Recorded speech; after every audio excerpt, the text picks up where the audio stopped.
ਪੰਜਾਬ ਸਰਕਾਰ ਨੇ ਇੱਕ ਵਾਰ ਫੇਰ ਨੌਕਰੀਆਂ ਦਾ ਐਲਾਨ ਕੀਤਾ ਹੈ।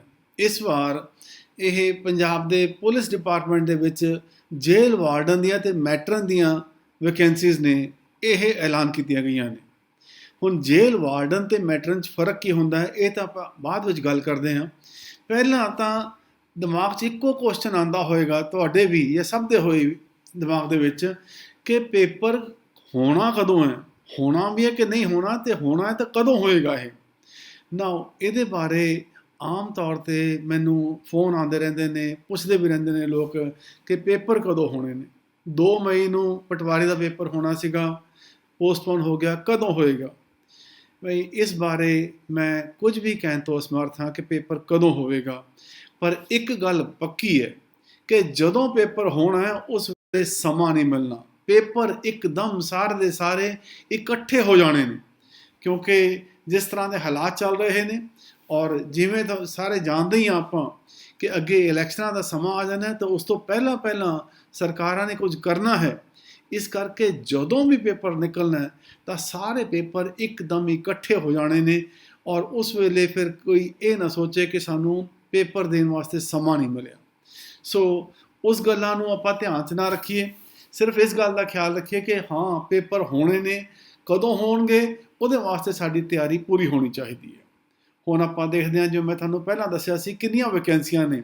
815 ਵੈਕੈਂਸੀਆਂ ਨੇ ਜੇਲ੍ਹ ਵਾਰਡਨ ਦੀਆਂ ਔਰ 32 ਵੈਕੈਂਸੀਆਂ ਨੇ ਇਹ ਮੈਟਰਨ ਦੀਆਂ। ਹੁਣ ਦੋਨਾਂ 'ਚ ਫ਼ਰਕ ਕੀ ਹੁੰਦਾ?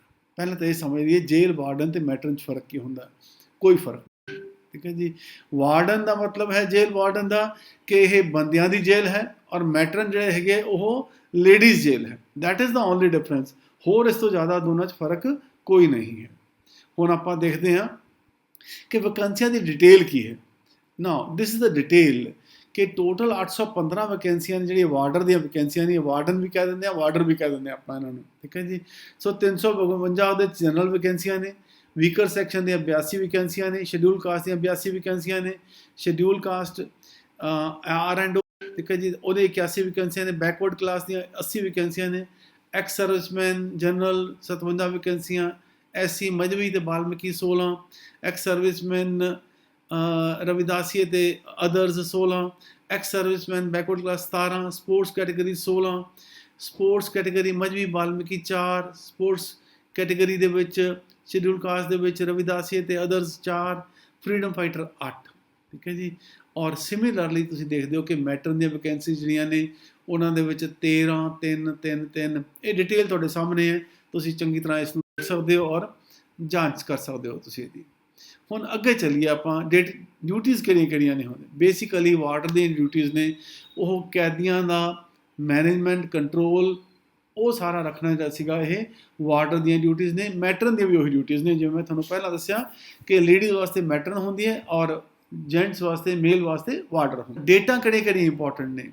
ਅੱਜ 11 ਤਰੀਕ ਹੈ, 10 ਤਰੀਕ ਤੋਂ ਇਹਦੀ ਆਨਲਾਈਨ ਐਪਲੀਕੇਸ਼ਨ ਸ਼ੁਰੂ ਹੋ ਚੁੱਕੀ ਹੈ। 31 ਮਈ ਤੱਕ ਇਹਦੀਆਂ ਫਾਰਮ ਭਰੇ ਜਾਣਗੇ ਔਰ ਜਿਹੜੀ ਫੀਸ ਭਰਨ ਦੀ ਡੇਟ ਹੈਗੀ ਹੈ ਦੈਟ ਇਜ਼ 2 ਜੂਨ ਹੈ। ਇਹ ਆਪਣੇ ਕੋਲ ਕੋਈ 20 ਦਿਨ ਬਚੇ ਨੇ ਜਿਹਦੇ ਵਿੱਚ ਸਾਰਾ ਕੰਮ ਆਪਾਂ ਨੇ ਕਰਨਾ ਹੈ।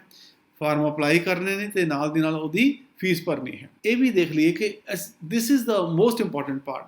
ਆਮ ਤੌਰ 'ਤੇ ਅਸੀਂ ਦੇਖਦੇ ਹਾਂ ਕਿ ਪੰਜਾਬ ਦੀਆਂ ਜਿੰਨੀਆਂ ਵੀ ਨੌਕਰੀਆਂ ਨਿਕਲਦੀਆਂ ਨੇ ਉਹਨਾਂ ਦੇ ਵਿੱਚ ਐਸੈਂਸ਼ੀਅਲ ਰਿਕੁਆਇਰਮੈਂਟ ਜਿਹੜੀ ਰਹਿੰਦੀ ਹੈ ਦੈਟ ਇਜ਼ ਗ੍ਰੈਜੂਏਸ਼ਨ ਰਹਿੰਦੀ ਹੈ। ਪਰ ਇਸ ਕੇਸ 'ਚ ਅਸੀਂ ਦੇਖਦੇ ਹਾਂ ਕਿ ਇੱਥੇ +2 ਜਿਹੜੀ ਕੈਟੇਗਰੀ ਹੈ ਦੈਟ ਇਜ਼ ਆਲਸੋ ਐਲੀਜੀਬਲ, ਕਿ +2 ਕੈਂਡੀਡੇਟ ਨੇ ਉਹ ਵੀ ਜਿਹੜੇ ਸੀਗੇ ਇੱਥੇ ਅਪਲਾਈ ਕਰ ਸਕਦੇ ਨੇ। ਸੋ +2 ਵਾਲੇ candidate, this is very important ਕਿ ਇੱਥੇ +2 ਵਾਲੇ ਕੈਂਡੀਡੇਟ ਜਿਹੜੇ ਨੇ ਉਹ ਵੀ ਅਪਲਾਈ ਕਰ ਸਕਦੇ ਨੇ। ਔਰ ਇਹਦੇ ਵਿੱਚ ਕੁਝ ਇੱਕ ਹੋਰ ਰਿਕੁਆਇਰਮੈਂਟ ਨੇ that is physical standard. Physical standard ਦੇ ਵਿੱਚ ਹਾਈਟ ਕਿੰਨੀ ਹੋਣੀ ਚਾਹੀਦੀ ਹੈ? 5 ਫੁੱਟ 7 ਇੰਚ ਹੋਣੀ ਚਾਹੀਦੀ ਹੈ। ਡੋਗਰਾਸ ਤੇ ਗੁਰਖਾਸ ਵਾਸਤੇ ਜਿਹੜੀ ਸੀਗੀ ਉਹ 5 ਫੁੱਟ 4.5 ਇੰਚ ਹੈ। ਔਰ ਚੈਸਟ ਜਿਹੜੀ ਸੀਗੀ ਉਹ 33 ਇੰਚ ਹੋਣੀ ਚਾਹੀਦੀ ਹੈ। ਔਰ ਐਕਸਪੈਂਡਡ ਜਿਹੜੀ ਸੀ ਉਹ 34.5 ਹੋਣੀ ਚਾਹੀਦੀ ਹੈ।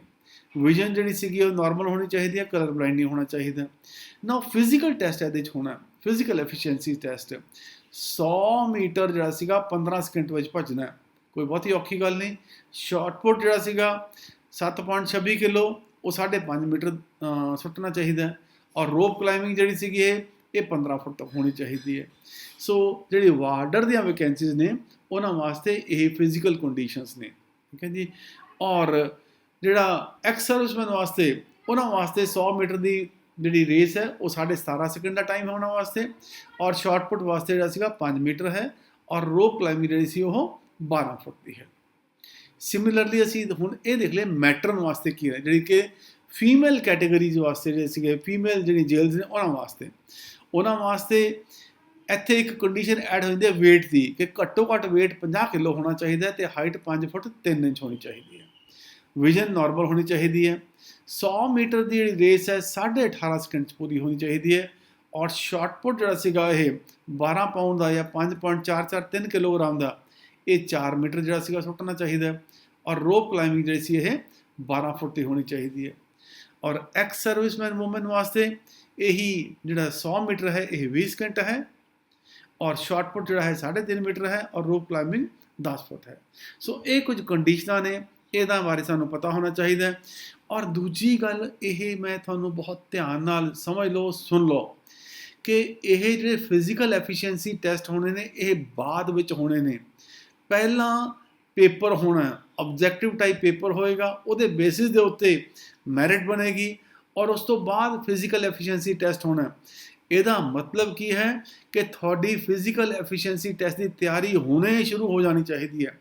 ਹਰ ਰੋਜ਼ ਸਵੇਰੇ ਉੱਠ ਕੇ ਭੱਜਣਾ ਸ਼ੁਰੂ ਕਰ ਦਿਓ, ਔਰ ਸ਼ਾਰਟ ਪੁੱਟ ਤੇ ਰੋਪ ਕਲਾਈਮਿੰਗ ਦੀ ਪ੍ਰੈਕਟਿਸ ਕਰੋ, ਕਿਉਂਕਿ ਇਹ ਚੀਜ਼ਾਂ ਬਹੁਤ ਜ਼ਰੂਰੀ ਨੇ। Pay scale I think everybody knows ਕਿ 3 ਸਾਲ ਤਾਂ ਜਿਹੜਾ ਸੀਗਾ ਸਰਕਾਰ ਲੇਖੇ ਲੱਗ ਜਾਂਦੇ ਨੇ, ਉਹਦੇ ਇਨੀਸ਼ੀਅਲ ਬੇਸਿਕ ਪੇ ਜਿਹੜੀ ਸੀਗੀ ਉਹੀ ਮਿਲਣੀ ਆ, ਔਰ ਉਸ ਤੋਂ ਬਾਅਦ ਜਾ ਕੇ ਜਿਹੜਾ ਸੀਗਾ ਨਵਾਂ ਪੇ ਸਕੇਲ, ਔਰ ਉਹ ਵੀ ਜਿਹੜਾ ਪੇ ਸਕੇਲ ਕਿਹੜਾ ਸ਼ੁਰੂ ਹੋਏਗਾ, ਉਹ 7th ਪੇ ਕਮਿਸ਼ਨ ਦਾ ਜਿਹੜਾ ਸੈਂਟਰਲ ਗਵਰਨਮੈਂਟ ਦਾ ਪੇ ਸਕੇਲ ਹੈ ਉਹ ਲਾਗੂ ਹੋਣਾ ਹੈ। What are the age requirements, qualifications ਕੀ ਨੇ ਆਪਣੀਆਂ ਇਹਦੇ ਵਿੱਚ।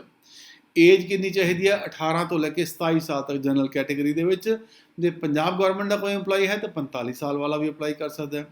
SC ਜਿਹੜੇ ਨੇ ਉਹ 32 ਸਾਲ ਤੱਕ ਅਪਲਾਈ ਕਰ ਸਕਦੇ ਨੇ।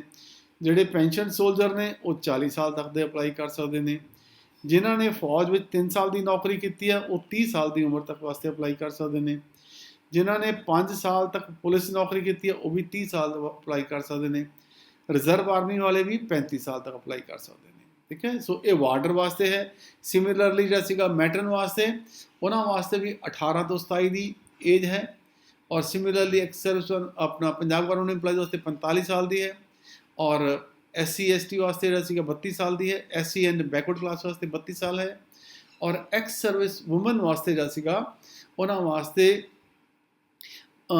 3 ਸਾਲ ਤੋਂ ਜ਼ਿਆਦਾ ਨਹੀਂ ਹੋਏਗੀ। ਦੈਟ ਮੀਨਸ ਇਹਨਾਂ ਦੀ ਉੱਪਰਲੀ ਸੀਮਾ, ਇਹਦਾ ਮਤਲਬ ਕੀ ਹੋਇਆ ਕਿ ਜਿੰਨਾ ਚਿਰ ਫੌਜ 'ਚ ਨੌਕਰੀ ਕੀਤੀ ਆ ਉਹਨੂੰ ਘਟਾ ਦਿੱਤਾ, ਅਤੇ ਉਹ ਉਮਰ 30 ਸਾਲ ਤੋਂ ਜ਼ਿਆਦਾ ਨਹੀਂ ਬਣਨੀ ਚਾਹੀਦੀ। ਲੈਟ ਅਸ ਸੇ ਕਿਸੇ ਨੇ 40 ਸਾਲ ਦੀ ਉਮਰ ਹੈ, ਔਰ ਉਹਨੇ 7 ਸਾਲ ਜਿਹੜਾ ਸੀਗਾ ਉਹਨੇ ਨੌਕਰੀ ਕੀਤੀ ਹੈ, ਫੌਜ ਵਿੱਚ ਨੌਕਰੀ ਕੀਤੀ ਹੈ। ਦੈਟ ਮੀਨਸ ਉਹਨਾਂ ਦੀ ਉਮਰ ਕਿੰਨੀ ਮੰਨੀ ਜਾਏਗੀ?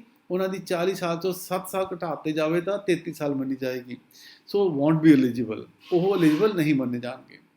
ਪਰ ਜੇ 40 ਸਾਲ ਦੀ ਕਿਸੇ ਦੀ ਉਮਰ ਹੈ ਔਰ ਉਹਨੇ 12 ਸਾਲ ਨੌਕਰੀ ਕੀਤੀ ਹੈ ਤਾਂ ਉਹਦੀ ਏਜ ਕਿੰਨੀ ਮੰਨੀ ਜਾਏਗੀ? 28 ਸਾਲ ਮੰਨੀ ਜਾਏਗੀ, ਔਰ ਦੈਟ ਮੀਨਸ ਕਿ ਉਹਨਾਂ ਦੇ ਵਾਸਤੇ 3 ਸਾਲ ਦੀ ਰਿਲੈਕਸੇਸ਼ਨ ਹੈ ਉਹ ਐਲੀਜੀਬਲ ਮੰਨੇ। ਸੋ ਵਿਡੋਜ਼ ਵਾਸਤੇ ਜਿਹੜਾ ਸੀਗਾ ਇੱਥੇ 35 ਸਾਲ ਦੀ ਉਮਰ ਹੈ।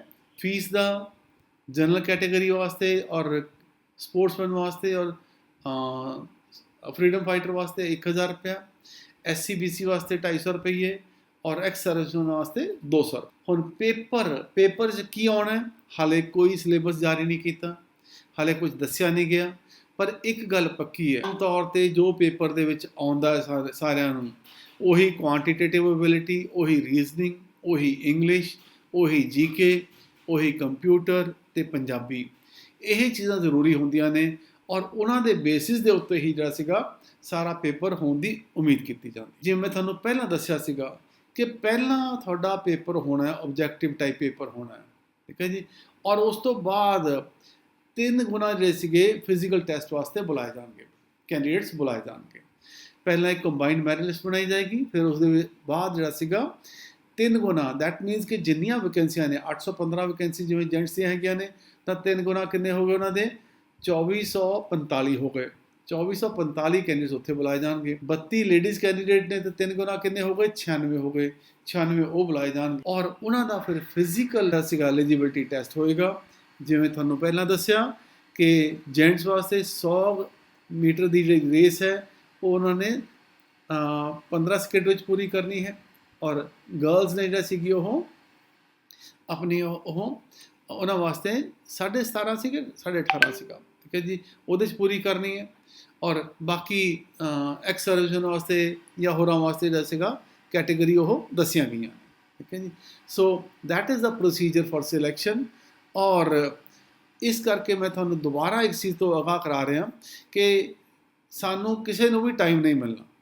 ਜੋ ਵੀ ਕਰਨਾ ਹੈ ਪੇਪਰ ਦੀ ਤਿਆਰੀ ਇਹ ਹੋਣੀ ਚਾਹੀਦੀ ਹੈ, ਨਾਓ ਔਰ ਨੈਵਰ, ਠੀਕ ਹੈ ਜੀ। ਇੱਕ ਆਪਾਂ ਪਹਿਲਾਂ ਗੱਲ ਕਰਦੇ ਹੁੰਦੇ ਹਾਂ ਕਿ ਨਾਓ ਔਰ ਨੈਵਰ, ਜੇ ਹੁਣ ਤਿਆਰੀ ਕਰ ਲਈ ਤਾਂ ਉਹ ਕਰ ਲਈ।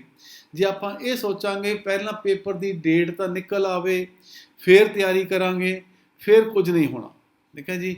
ਸੋ ਜੇ ਤਿਆਰੀ ਕਰਨੀ ਹੈ ਤਾਂ ਹੁਣੇ ਕਰ ਲਓ, ਬਾਅਦ ਵਿੱਚ ਕੁਝ ਨਹੀਂ ਹੋਣਾ ਕਿਉਂਕਿ ਬਾਅਦ ਵਿੱਚ ਕੋਈ ਟਾਈਮ ਨਹੀਂ ਮਿਲਣਾ। ਔਰ ਇੱਥੇ ਜੋ ਮੈਂ ਤੁਹਾਨੂੰ ਪਹਿਲਾਂ ਵੀ ਕਿਹਾ ਸੀਗਾ ਦ ਮੋਸਟ ਇੰਪੋਰਟੈਂਟ ਪਾਰਟ ਇਹਦੇ ਵਿੱਚ ਕੀ ਹੈ ਕਿ ਇਹਦੇ 'ਚ +2 ਵਾਲੇ ਕੈਂਡੀਡੇਟ ਨੇ ਉਹ ਵੀ ਐਲੀਜੀਬਲ ਨੇ। 10+2 ਕੈਂਡੀਡੇਟਸ ਜਿਹੜੇ ਨੇ ਉਹ ਵੀ ਇਸ ਨੌਕਰੀ ਵਾਸਤੇ ਅਪਲਾਈ ਕਰ ਸਕਦੇ ਨੇ।